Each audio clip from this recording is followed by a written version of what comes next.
헛되이 보낸 하루는 어제 죽은 우리들이 바라던 내일이 없다.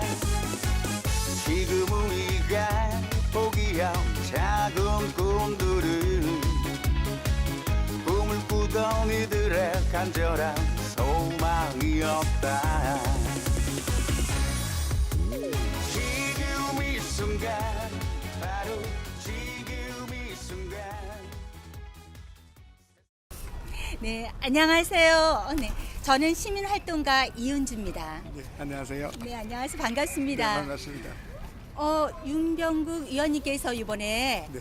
시장 후보로 나오신다는 얘기를 듣고 제가 달려왔습니다. 예. 네, 얘기를 듣고 가야겠죠? 예. 네. 처음 만났으니까 모르시는 분들을 위해서 네, 네. 소개. 네. 세 글자로 윤병국, 나는 이런 사람이다. 세 글자 어렵네요. 전 세 글자. 자전거 이렇게 하겠습니다. 자전거. 예. 그러면 다섯 글자로 말씀하신다면 자전거 안 되는데요. 자전거 한 잔만 더 주시면 안 됩니까? 여섯 글자. 그럼 좋습니다. 여섯 글자. 자전거 시의원. 자전거 시의원. 네, 제 별명입니다. 별명이에요. 네. 왜 이런 자전거가 들어가는 별명을? 제가 시의원 지금 12년째인데 시의원 당선되고 나서부터 네. 그 차가 아주 중고차 오래된 게 있었는데 마침 폐차할 때가 돼서 차를 폐차를 하고 새 차를 살 형편도 안 되고 해서 아예 차를 버리고 네. 자전거를 타고 다니자 그렇게 결심을 하고 그때부터 제 별명을 스스로 자전거 타는 시의원 이렇게 정해놓고 그러고 있습니다. 네. 자전거. 네. 자전거를 타면서 네. 좋았던 점은? 여러 가지 뭐 시의원 하실 분들은 네. 다 자전거 타고 다니라고 제가 권하고 싶습니다. 이게 자전거 타고 다니면은 일단 환경 문제에 대해서 여러 가지로 그 공익에 환경. 기여하는 면이 있고요. 네. 그걸 떠나서 그 주민들을 이렇게 아주 가까이에서 만날 수 있습니다. 자전거 타고 가면서 동네의 형편도 다 살필 수 있고 어디 보도블록 잘못된 거 없나 뭐 이런 것들 다 살필 수 있고 또 주민들을 아주 가까이에서 만날 수 있으니까 여러 가지로 유리한 점이 많습니다. 그래서 자전거 타는 시의원. 시장 가는 자전거도 그런 의미인 예, 거죠? 그렇습니다. 저희 이제 12년 동안 자전거 네. 타는 시의원 이러다 보니까 네. 사람들이 제 이름은 몰라도 제 별명은 알아요. 그래서 자전거 그래요. 그래서 이제 이번에 시장 선거 하면서 시장 가는 자전거 이렇게 바꿨습니다. 그래서 시장 간다라는 이야기는 친숙하게 그래 시장에 가서 그 아주 서민들 생활을 같이 한다 이런 의미도 있고 네. 시장이 되고 싶다 이런 의미도 있고 네. 그래서 요번에 제 별명을 이제 시장 가는 자전거 이렇게 바꿨습니다. 윤병국 의원님은 현재 삼선 의원이신데 네. 처음엔 야당으로 시작해서 네. 여당, 현재는 무소속이십니다. 네네네. 그 이유가 뭘까요? 그러니까 시의원 세 번 하면서 별걸 다 해봤네요. 네, 그러네요. 제가 처음 2006년도에 시의원 출마를 해서 당선이 됐는데 그때는 이제 열린우리당으로 제가 했는데 열린우리당이 그때 2006년도 선거에서 야당이 됐어요. 그러면서 이제 시의 여러 가지 정책을 비판을 하고 이랬는데 그 다음에는 이제 여당이 돼서 내가 생각하는 정책을 한번 실현해보자 이렇게 생각을 했는데 2010년도에 진짜 여당이 됐어요. 그래서 민주당이 그때 다수당이 돼가 여당을 하는데 여당이 되고 보니까 이거는 그 시의원으로서 할 수 있는 정책이나 이런 것들에 제한이 많더라는 겁니다. 그리고 또 우리 당 출신의 시장이 있는데 그 시장이 되고 보니 계속 이제 기득권처럼 개발 사업을 하고 시민 그하고 소통을 잘 안 하고 이런 문제들이 보여서 이거는 안 된다. 제가 탈당을 해야 되겠다. 이렇게 생각을 하고 두 번째 임기 중에 탈당을 하고 세 번째는 무소속으로 출마를 해서 당선이 됐습니다. 무소속으로 활동하시려면은 굉장히 힘드실 것 같아요. 어려운 점은요? 일단 그 다른 의원들이 그 네. 우리 부천시의회 28명 중에 무소속 의원이 딱 한 명인데 다른 의원들이 이제 제가 그 건설적인 제안이나 대안을 제시를 해도 잘 안 들어주죠. 그다음에 그 여당은 그 자기 그 정당이나 소속 시장을 비판을 하니까 거기에 대해서 방어를 하려 그러고 이러다 보니까 여러 가지 그 제안들이 많이 있기는 합니다. 그러기는 하지만 그 시의회라는 게 어떤 정책을 성공시키고 이런 것들도 의미가 있지만은 시 정책의 어떤 문제점을 제시를 하고 지적을 하고 거기에 대해서 대안을 내고 이런 것만 해도 충분히 의미가 있다고 생각을 하기 때문에 저는 설령 뭐 안 받아들여진다 하더라도 이런 시 정책은 문제가 있다라고 그 정당의 눈치를 보지 않고 국회의원이나 중앙정치인의 눈치를 보지 않고 당당하게 제 할 말을 하는 그런 제 가치를 실현하고 있다 그렇게 생각을 합니다. 예.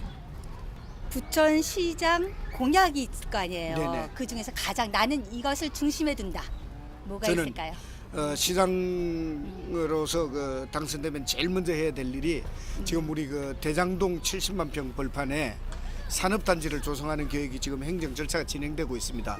네. 그것을 중지시켜야 된다고 생각을 합니다. 그걸 제일 먼저 할 일이고 그것 때문에 출마했다 이렇게 말해도 좋습니다. 왜 산업단지가 있으면 안 될까요? 지금 대장동이 전체 120만 평 정도인데 네. 그중에 70만 평이면 절반이 넘는 면적입니다. 그것을 그 시가와 용지로 바꾸고 개발을 해버리면은 지금 가지고 있는 그 들판의 녹지로서의 기능 이런 것들을 다 훼손시키게 되는 겁니다. 한마디로 그 중상동 이런 그 도시 지역은 환경 재앙을 맞게 된다. 감히 그렇게 말씀드립니다. 대장동 말고도 또 네. 다른 네. 어떤 공약이 있다면 그게 제일 중요한 가장 일이고 중요했고요. 네. 그 다음 문제로 저는 시장이 되면은 소통하는 행정하겠다.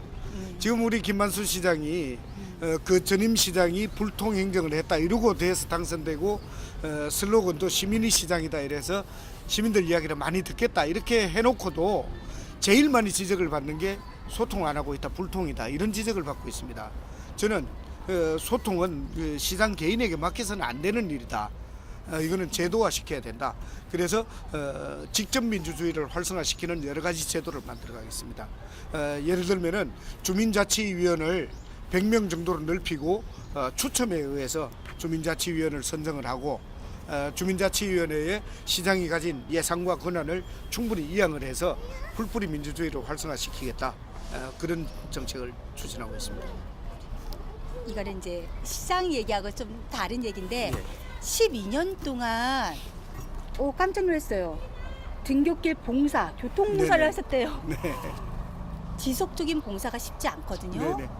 딱 골라서 교통봉사를 하시게 된 이유는 무엇입니까? 제가 여러 가지 봉사활동을 사실은 참 많이 했습니다. 그 검정고시 야학에서 교사도 한 뭐 10년 가까이 했고 그러는 중에 이제 그 교통봉사를 최근까지 이렇게 계속 해왔기 때문에 그게 이야기가 많이 되는데 어쨌든 뭐 주민들하고 가까이 만나고 봉사하는 거는 지방의원의 덕목이라고 생각을 합니다.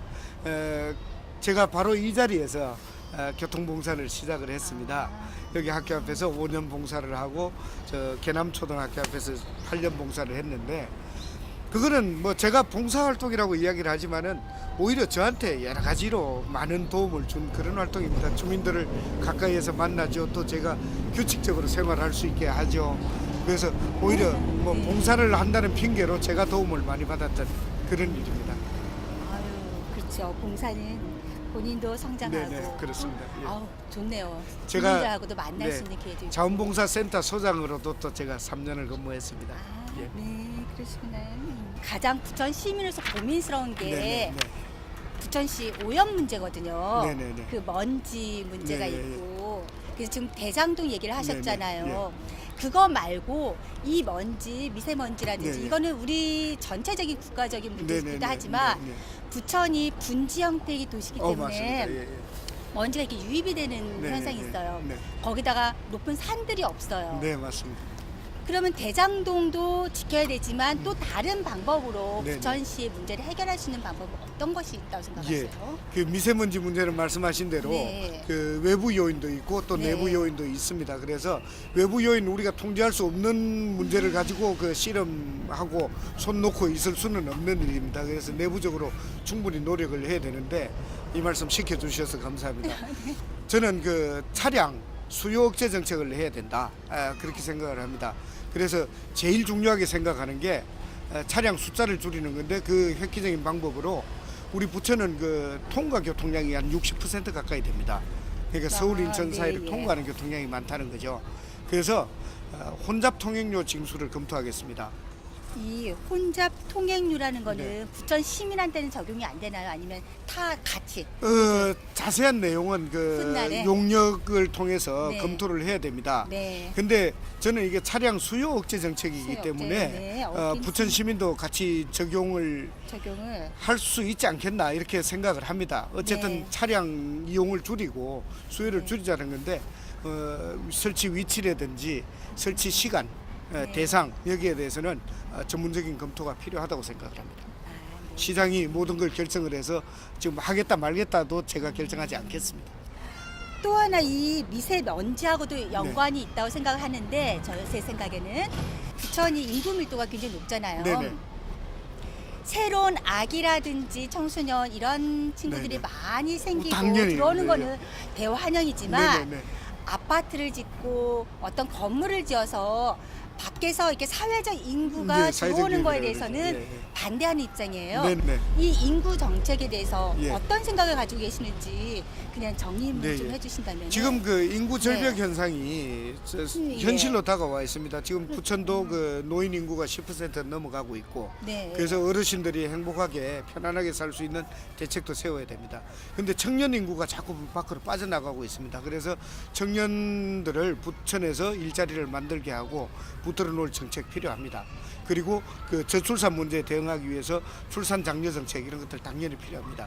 그런데 지금 말씀하신 대로 그 사회적으로 그 아파트 주택 팽창 정책으로 해서 인구 유입하는 정책은 그건 해서는 안 되는 일이라고 생각을 합니다. 부천이 인구 밀도 부천 전국에서 최고입니다. 지금 지금 서울이 16,000, 부천이 16,000 이런 정도고요.